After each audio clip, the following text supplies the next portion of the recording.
part of the things that inspire me are like my struggles and then the uncertainty of the future. I remember when I moved here from Puerto Rico 4 years ago, and I had 4 part-time jobs. I couldn't pay rent.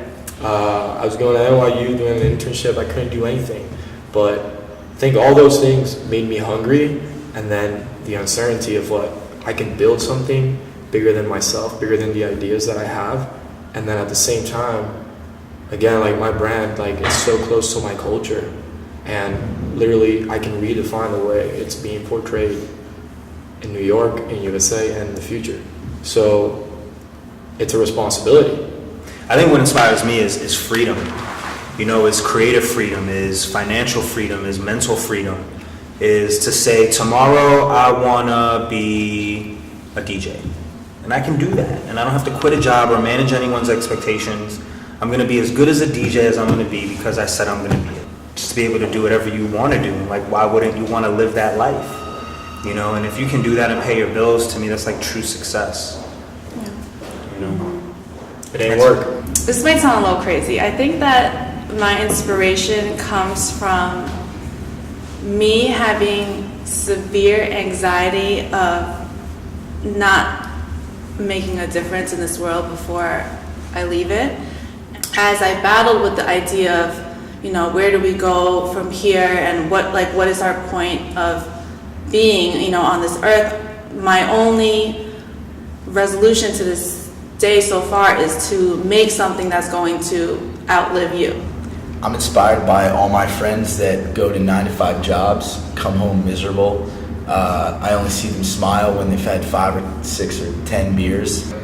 You know, I was working for someone else at that point, making stuff that I didn't believe in, and it drove me to the point of insanity, basically. I was putting things into the world that I didn't think should exist, and there's really nothing worse than that. So I'm continued to be inspired by hustle and my own previous struggle with like figuring out, you know, what I wanted to bring into the world. Hustle is infectious. That's why I came to New York. It's because all these people are doing their own thing, and I wanted to be a part of that. That joy that literally like pushes you to do something, which I think is, you know, deep inside. I have a low tolerance for boring. I feel like it's okay at this point, through social media and everything like that, to be yourself. I think it's cool to be yourself. I feel like when I was younger, you kind of had to just go with whatever was cool at the time. I think for the first time, it's really okay to just be comfortable with yourself and who you are and what you like. It has to be fulfillment behind it. So it's really about how you feel when you're doing what you love, and it never feels like a job. Well, first off, a wise man named ODB said, diversify your bonds, B.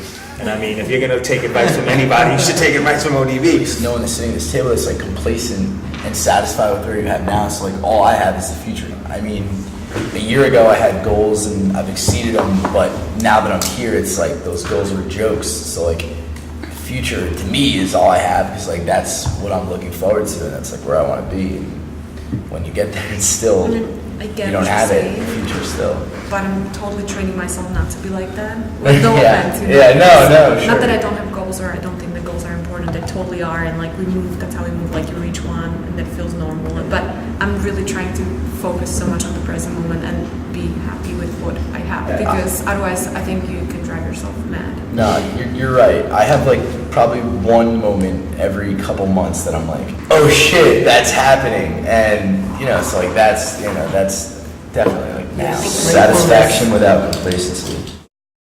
Here, there is that American dream where it's like, oh, I can come and I can do whatever I want to. I think that everybody kind of, not so much has their place, but people are good at different things. And Beth, guess what? You look at it, actually, even people that are there that could never believe that they can do something, when they hear it, they get Right. inspired to do something. Right. I think it's just, you know, I'm still trying to understand what is American dream. Has the American dream changed? It's a perception that, you know, The American dream changes every day, because the American dream applies differently to everybody.